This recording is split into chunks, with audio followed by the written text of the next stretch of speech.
All right, so let's dive into the Psalms. We are in the series focusing on the Psalms, and we are in week 4 of our Psalm series. So the first week we looked at Thanksgiving Psalm. Thanksgiving Psalm, Pastor Corbin walked us through this. You know, the expression of gratitude to God for his blessings, deliverance, answered prayers. You know, those are always good psalms to sing, to recite, to remember. That kind of led us into the praise psalms. These are what most people probably imagine when they think of the psalms. These are focusing on things like God's character, his power, his deeds, often with specific requests or even a complaint, you know, emphasizing worship and adoration. So again, I think those two, thanksgiving and praise, are the ones that we most often will associate with the Psalms, these worship songs, these what we would say a lot of inspirations to our modern worship music. But then last week we looked at what was called the imprecatory Psalms, or the cursing Psalms, the Psalms that you recite and you read when you're angry. And I think maybe, as it was a surprise to me when I first started studying these, there are a lot of these. In fact, 1/3 of the Psalms are these types of Psalms. These call for God's judgment or curse on enemies who oppose God's people or righteousness. They desire the desire for divine judgment. There's a bit of uncomfortable of nature to us as followers of Jesus. We read these and we go, I don't know if we're allowed to say this out loud. But really what they are is they capture the raw and honest emotion that is our anger and our frustration and our discouragement. And those types of Psalms teach us to know where to put that type of anger and that type of emotion in a way that actually is a healthy way of processing anger. And as we looked at with what Paul's line was, in anger, or when you're angry, do not sin. And I think the imprecatory Psalms really help us to process anger in a way that doesn't lead to sin. And that leads into kind of the second, or the other side of the coin when it comes to this type of psalm, and that is the Psalms of Lament. The Psalms of Lament. So aren't you glad you came to church today? That we looked at Thanksgiving and praise that are kind of balance each other out or work on the same coin. And we're kind of closing up the idea of anger and sorrow together. And in fact, there's a lot of these Psalms. Another 1/3 of the Psalms are lament Psalms. And so if you think about the whole book of the Psalms, 150 Psalms in all, 2/3 of those are how to deal with anger and how to deal with sorrow. And I think that means a lot. And it teaches us a lot. I've learned a lot in my walk with Jesus in studying just those two Psalms of themselves. So what does it mean to lament, and why is it important? What does it mean to lament, and why is it important? So to lament just means you're expressing deep sorrow or grief as a way of reaching out to God. Deep sorrow or grief of a way of reaching out to God. The importance of lament is that it's incorporating God into your sorrow. Into your sorrow. Again, just like anger, it's easy to push away and kind of separate yourself, isolate yourself from your anger or sorrow away from God, whereas a lament truly integrates yourself into the life and presence of God in the time of sorrow. In fact, I think it's a key foundation for our spiritual formation. I think even more so than our anger is a key component of our formation as people who follow Jesus is how we process and deal in mourning and how we deal with sorrow in a way of lamentation. There's an entire book of the Old Testament that focuses on this idea. And I just feel like today we miss this. We don't really focus on the idea of how sorrow can be a spiritual formation builder in our life. Elisabeth Elliot, how many of you have heard of Elisabeth Elliot? Yes, good. She was a missionary and author in the 20th century. She said this in a book called Suffering is Never for Nothing. She said, the deepest things I have learned in my own life have come from the deepest suffering. Mourning is a school of faith. I wonder how many of us look at times of sorrow or mourning as a school of faith. I think most of us would do anything we can to avoid mourning or suffering. But what happens if we change that paradigm into looking at the time of sorrow or mourning or change or difficulty as the school of faith? Elizabeth understood mourning. She understood what it meant to live in sorrow. Her first husband, Jim, was killed while attempting to preach the gospel to an unreached people in the Amazon of South America, a people that she would eventually go and live amongst as a missionary as well. Pretty powerful story. Her second husband died of cancer just 4 years into that marriage. Yet she still would go on to do great things, and she learned deeply what it meant to suffer in sorrow. She went on to write this: to accept the reality of suffering is to accept the reality of life itself. How many of us, we don't really want to do this, but we need to recognize that sorrow and suffering is a strong and normal reality in our world. She says this: you cannot bear your pain and expect to find healing. And this line in particular really struck me, because this is what I have observed in the process of sorrow and mourning in most of our society, is that it's much easier and far better in a community when someone just kind of takes their own responsibility for suffering and mourning and just kind of isolates and does it themselves. Make it quick, make it fast, and get it over with. But I think Elizabeth would advocate for something far better, as well as the Psalms. The importance of the role of sorrow and suffering played in our formation of faith cannot be underestimated. That it's going to form us. Just like everything else, it's going to form us. It's just a matter of who it's going to form us into. It's just like every decision that we make every day, it forms us. Sorrow is no different. And that you cannot bear your pain and expect to find healing.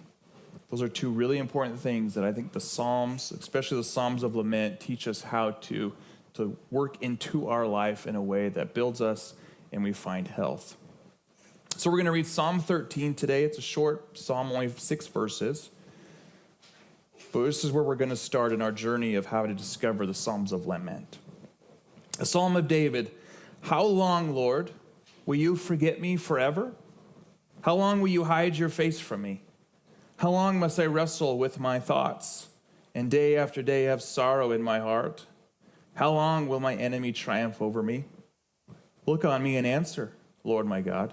Give light to my eyes, or I will sleep in death. And my enemy will say, I have overcome him, and my foes will rejoice when I fall. But I trust in your unfailing love. My heart rejoices in your salvation. I will sing the Lord's praise, for he has been good to me. We don't have much context to what David is singing about or lamenting in this, but I think the best educated guess is that he is on the run from Saul's troops, hiding in caves, sleeping on the ground with his men, trying to escape the spears of Saul, and he is in true mourning through this process, afraid of what could happen in the circumstances around him, as anybody would be.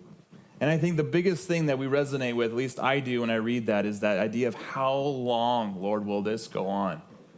How many of you resonate with that deep in your hearts? How long will I feel this way?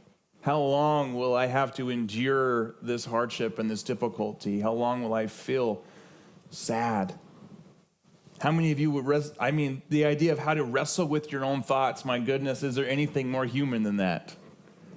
How long will I wrestle with these thoughts in my head? I think we can all agree that we've been there. We feel this deep within our hearts. And the thing about laments that I really find helpful is that laments search for the Lord in sorrow. This is what the key of all of the lamentations do, is they search for the Lord in sorrow. And this is a great way to think about these particular psalms. Psalm 13 begins with one reaching out to the Lord in their sorrow. And again, just like all the rest of these psalms, where do we go? What's our initial response in sorrow? Is it to reach out and search for the Lord? Or is it to reach out and search for something else that will cover up the pain?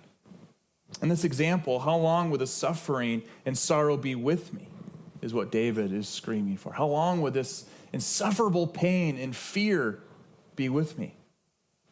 Again, something that we can all resonate with personally. These psalms, they capture the reality of suffering and sorrow very well, which is that sometimes we feel abandoned by the Lord. Sometimes we feel that way. If we're honest, we feel that way quite a bit, especially in sorrow and suffering. Even when we think about it from an intellectual level, and I think most of us would probably answer this question if I was to pose it to you in person, just one-on-one, and say, do you think God abandons you? I bet most of you would say absolutely not. I know God well enough and I know scriptures well enough to say that I know he doesn't abandon me, but it sure feels that way. David felt abandoned, didn't he? How long? How long will you lead me this way? How long will you let my enemies search for me and find me and overcome me? I feel like a good illustration is when you're walking into a pitch dark room and you're looking for that light switch, right? And you're just wandering with your hands out, trying not to bump anything and stub your toe. This idea of just walking in darkness, searching for something to get a hold of, something that will orient yourself in the room to know where you are. This is what it looks like to lament in sorrow. You are searching and reaching out in the darkness, looking for something to grab a hold of. Whether that be tough circumstances like David's. I doubt any of us are being hunted by our enemies, but you never know. A death of a loved one. Boy, the sorrow and pain of the loss of a loved one, it sticks with us for a really long time. In fact, I don't think we ever get over the hole that is left in those places. Or the crushing sorrow of our own sin. You'd be surprised how many laments are people just mourning their own sin as they approach the temple. These are called Psalms of Ascent, when they're walking up the hill to the temple and they are mourning their own brokenness, their own sin, their own divisiveness, their own pride and arrogance, and that lamentation is bringing them into the presence of God. It's important that we recognize that in our hearts we have a need for the Lord in our sorrow. We have a deep need for the Lord in our sorrow. Lamenting is a way that God equips us to recognize the reality that our world needs to be restored. And I think this is one of the key factors, is that when we are in sorrow and we're searching for the Lord, what it does is it's teaching us that, boy, there's something off about this place.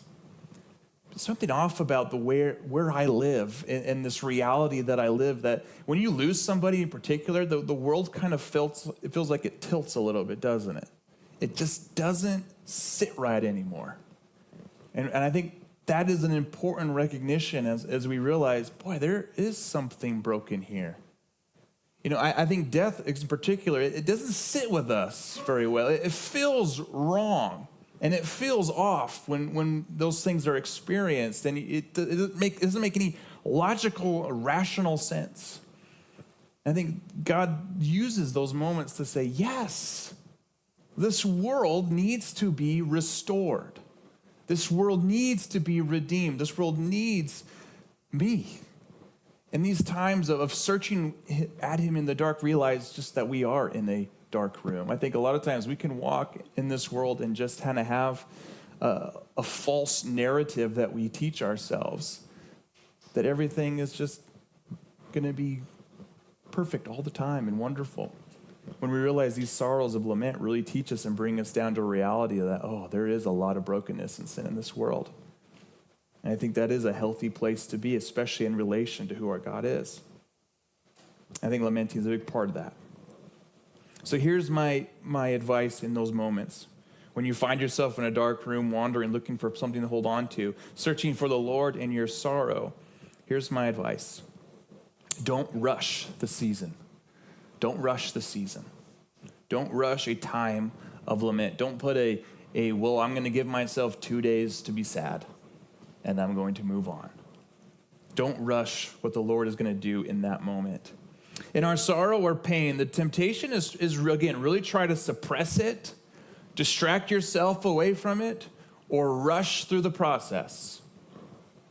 Don't rush the process, but sit in it. This is one of the hardest things that I probably will ask you to do when it comes to this, because you're not going to want to. You're not going to feel like it's helpful to sit in it. But you need to be intentional with it as you search for the Lord. Wrestle with him. This is the beauty of the character of our God, is that he's not afraid of you to wrestle with him and ask really hard, difficult questions in your sorrow. In fact, I think that's really helpful. To cry with him, to vent to him, to scream out, how long, Lord, will I feel this way?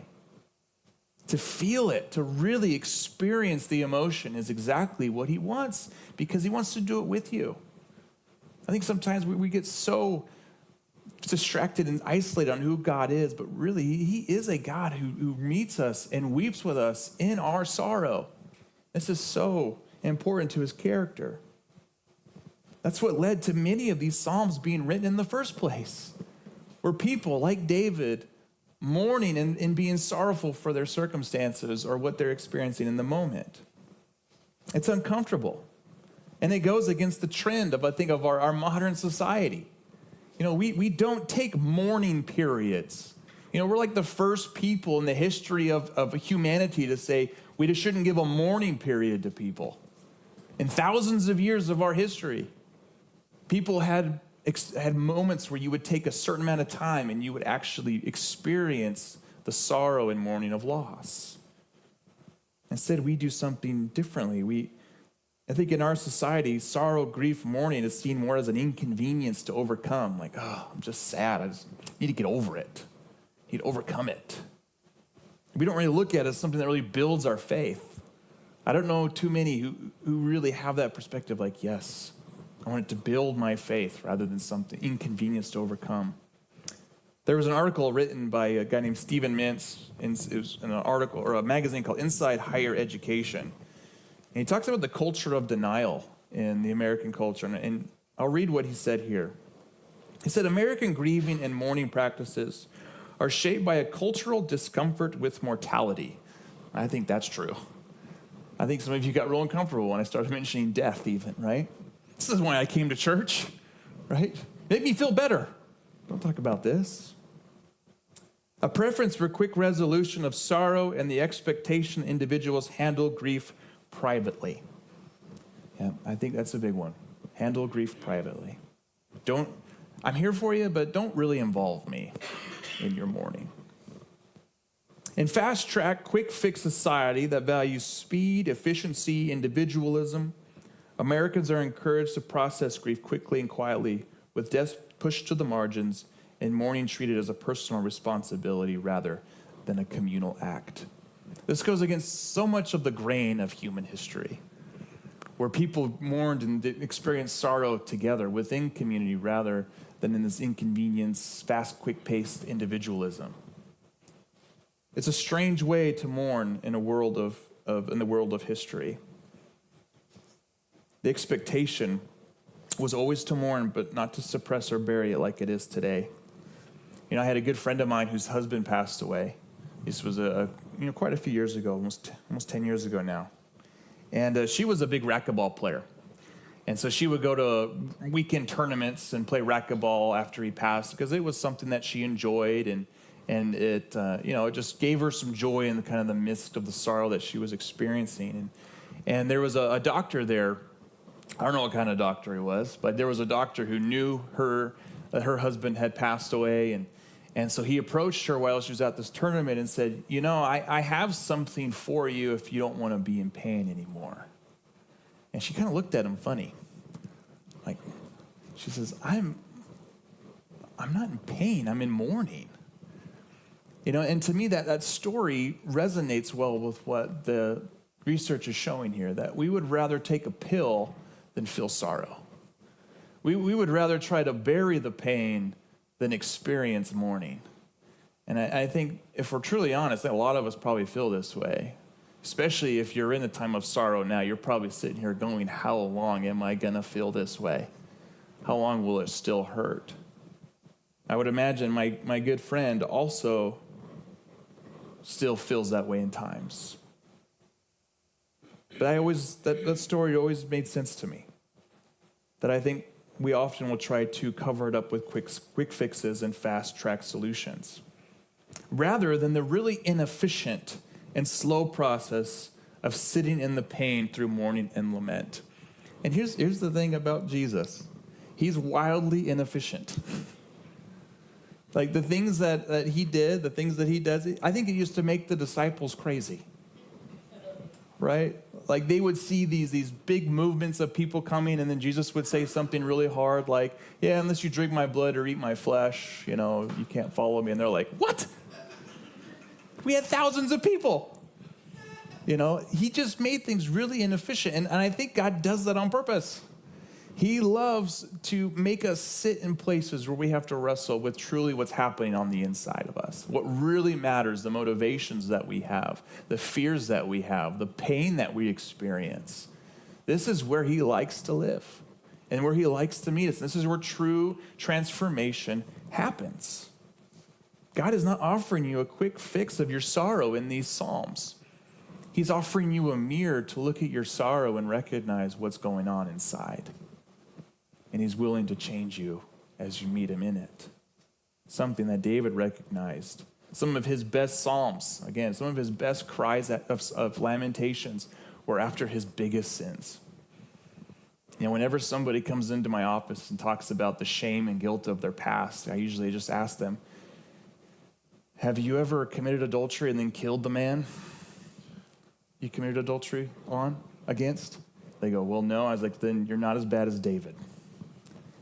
And David had some of the best laments in all of the Psalms because he recognized just how much he needed God in those times of sorrow, how much his sin was crushing him to the place of mourning and sorrow, and he needed his Lord.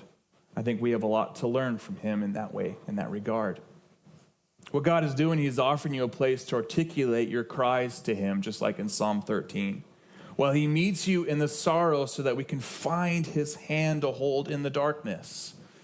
That when we're searching for him in the sorrow, that the laments teach us how we can articulate in a way that finds him, that grabs a hold of him, that gives us an outline to cry out in our pain, to recognize who he is, and then to trust in his goodness. And it's there that we learn something about God. We build our faith.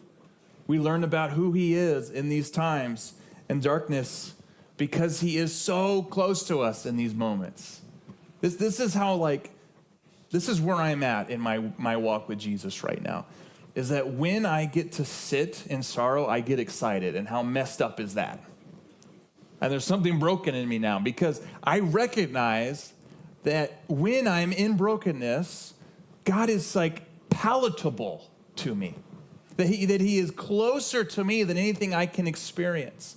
I go and sit on the patio most days, and I just pray. I pray for you guys. I pray for the church. I pray for whatever's going on in people's lives.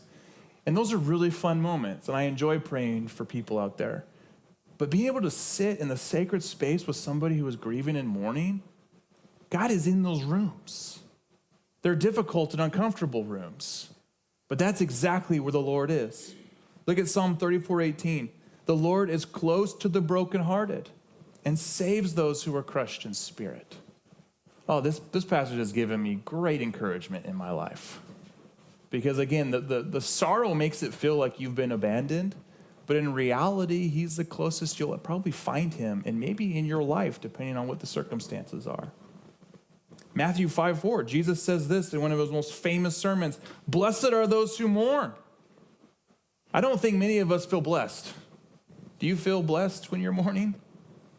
Blessed are those who mourn, for they will be comforted. For they will be comforted. That while death, sorrow, loss remind us of the brokenness of sin in our world, the difficulties of circumstances that we experience, that life just doesn't always pan out the way that we want it to, God doesn't let us push him away. He doesn't want us to push him away. That it's through those things that God can be the avenue that which it propels us in our sorrow into his loving arms and away from the anxiousness that awaits us. God loves meeting us in these places. The Bible, through all of its passages, through all of its various verses and 66 books, has one continuous theme of God continuously searching after the hurt, the oppressed, the broken, and the wounded. John Wesley's mother, John Wesley was a really famous preacher from the 19th century. And his mother had 19 kids.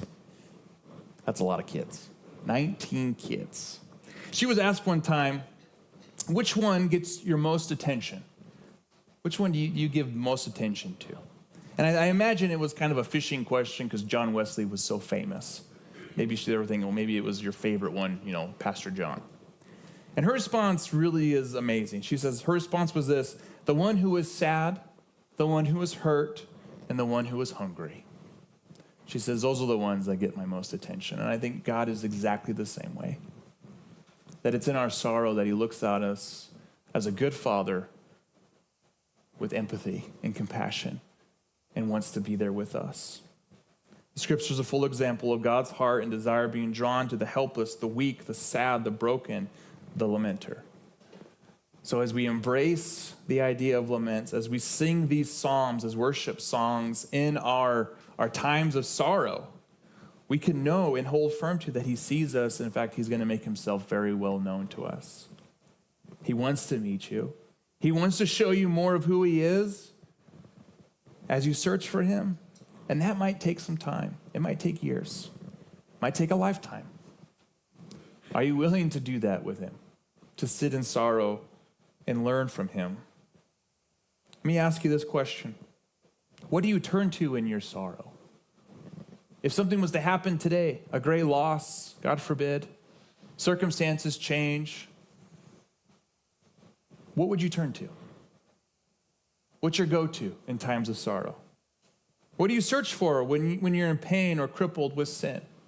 I don't know about you, but sometimes when my sin is crippling, I just want to just stop walking with Jesus altogether. I don't know about you. But there's just like, what's the point, God? I keep messing it up, right?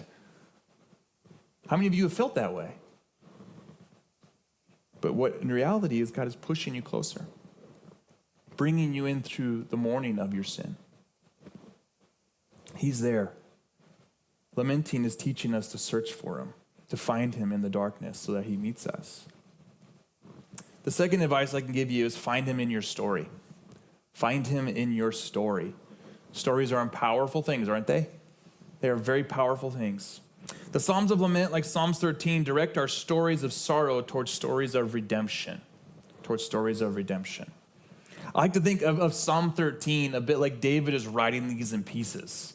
Like he's in his worst moment as he begins the first part. He's in kind of a desperate moment, the second part, and the third part, he's like, there it is.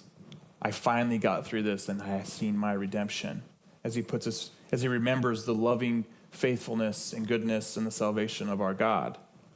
Stories are where God meets us in our pain, but slowly works to deliver us through it in a way we may not always recognize ourselves after walking through it.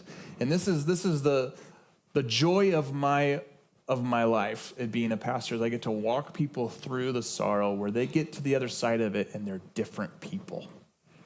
How many of you know sorrow changes you? How many of you are different because of sorrow? Nobody. Okay, cool. No, we all are. I know it. I know you're changed after it because I know it changes me. When he finds us in our sorrow, we become different people. I'll tell you, this is a story that I usually tell young people who want to be pastors. And so I'll share my story to those, and maybe there's some in this room that are kind of feeling that call. So I'll just share. This is what I usually tell younger people. I tell them my dad was a pastor for over 50 years. I grew up in the pews. Those are what used to be the chairs, for all you young bucks. Okay, he was a pastor. Now, my perception of a pastor was you mainly only worked on Sundays. Maybe that's some of you in here. You mainly only worked on Sundays. You seemed important because you got up and talked in front of people, and people seemed to listen to you. So there was kind of this like, what an important position my dad has, right? I used to think he was like the principal of the church because the only thing I only knew was like school context. I saw him play golf with his buddies once a week, and I was like, that's pretty cool. Play golf with his buddies. But what I didn't realize is that he shielded me and allowed me to learn for myself what it was going to take to learn to be a shepherd. And I thank him for that, because I don't think I would have done it if he would have read the fine print to me. I'm just 36 years old. Just 36. Got at least 30 years left, I hope, God willing. Been pastoring for just over 10 years, and I'll tell you that sorrow has shaped my shepherding. I've wept with too many young children, I've wept at too many young children's caskets, more than I need to count. I can't tell you how many people I've sat with as watched them die, both young and old. I've been in situations where I thought I was going to be shot. I've shared that story, I think, here before. And sat covering a child's eyes so they didn't have to see the coroners remove their father's body from the next room after overdosing. Sorrow, as a shepherd, has always been my teacher. And I know it's yours. I know it's not common, or I know it's common for all of us. I can never get to that story without some sorrow. It's a teacher. And I wouldn't trust a shepherd who hasn't been through sorrow. But I know it's not just me. It has been many people in this room as its teacher as well. It's a significant part of my story, and I know it's a significant part of your story. Sorrow is one of those things that's common to all of us in varying degrees. While we all have experienced it, it is unique to us individually. No one has experienced our sorrow. So while we've all experienced, we have stories of sorrow, not all of us have experienced it the same. That your story is, in fact, distinctly yours, which is why it's so important in the context of a lament. And I share a part of my story because it's through stories that I have found God's redemption. Not only is it a great teacher, but also it's a way that we have seen God's redemption. Because all those moments have equipped me to know my God better and to be able to empathize with people more. When you walk through sorrow individually, when you then see it in another person, it allows you to meet those people in ways that you never could before. And as terrible and as tragic some of the sorrow I've experienced has been, I know that it has made me someone that allows me to pass on something to the next person who's in it, to meet them, to be with them, and to recognize someone who is in sorrow, because I've seen it. I think it's really powerful when our stories are used that way. I know we have people in our church who have cancer or are cancer survivors. People who know the suffering of treatments, the sorrow of wrestling with facing death directly in such a profound way. Powerful, emotional stories like that. You know, their story of finding Jesus in their sorrow has changed them forever. Just ask them. But also they can now empathize with someone who has cancer more. That they can meet people in ways that I never could because I didn't experience that. This is why communal laments are so important. Because when you go off individually and you just try to get a fast-tracked, quick, efficient way of mourning or going through the process, where really it's more of just trying to overcome it than anything else, you miss on the power of the stories, of finding people in the same community who have gone through similar things and can relate to you and validate how you're feeling and experience some kind of a personal bond between those types of things. I think God really enjoys doing that in our stories. These are, again, all forms of laments, hearing and worshiping God in the stories of our sorrows. That's what lament is you were telling and singing about the story of your sorrow and how God met you there and how you are a changed and different person because of it. So whether it's sorrow over loss, change, or our sin, it changes us. The question we need to ask ourselves is, who will it change us to be? Who will it change us to be? Is Jesus a part of your sorrow? Is he someone that you can just flip on and off? When things are going well, Jesus, you're the man. But as soon as it's sorrow, I don't need you right now. That's the worst thing you could do. Because he is the one who meets us in our sorrow. And I'm to this day, I don't know how people do it. I've said this before. I don't know how people walk through mourning and brokenness and the heaviness of their sin without Jesus. I just can't fathom it. Answering that question will help you know if your sorrow will soften you or embitter you. And it can do both. It will either soften you or it will make you a very angry, bitter person. Will it open you up or close you off? Will it make you more empathetic? Will your heart then searches again for the mourner and the sorry? Where you want to be close to those people, or does it cut you off completely to God and to community? Again, it can go both ways, depending on your posture, depending on how you choose to enter into it. And I'll end with this. Jesus sees and understands our sorrow. Jesus knew sorrow. It was foretold in the Old Testament, Isaiah 53:3. He was despised and rejected by men, a man of sorrows and acquainted with grief. Our Lord knows what it means to suffer. Our Lord knows what it means to sorrow to the point where even we have a hard time relating to him in that area. Something that has really helped me in my grief is knowing that whatever troubles my heart, whatever loss I've experienced, the Lord understands it because he also has experienced it. He knows what it's like to bury friends. He knows what it's like to lose friends. He knows what it's like to be confronted with something that you don't want to do or change. He understands all of that. N.T. Wright wrote this: to mourn is to stand with Jesus in the shadow of the cross where suffering meets redemption. To mourn is to stand with Jesus in the shadow of the cross where suffering meets redemption. Lamenting is standing again with Jesus, knowing that we are being met sufficiently by his grace, that he hears our cries and through himself offers an eventual ending to sorrow and suffering forever. This is a key aspect to the good news of Jesus, is that the creation, the world and its tilt will not forever last that way.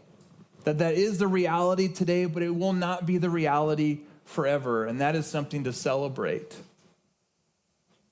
He says this at the end of the book, the end of the Bible. It says, remember this: he will wipe every tear from their eyes. There will be no more death or mourning or crying or pain, for the old order of things has passed away. That while your sorrow, your lamenting, your mourning is really more for this world, there will be a day when all of that ends. And that is something to celebrate.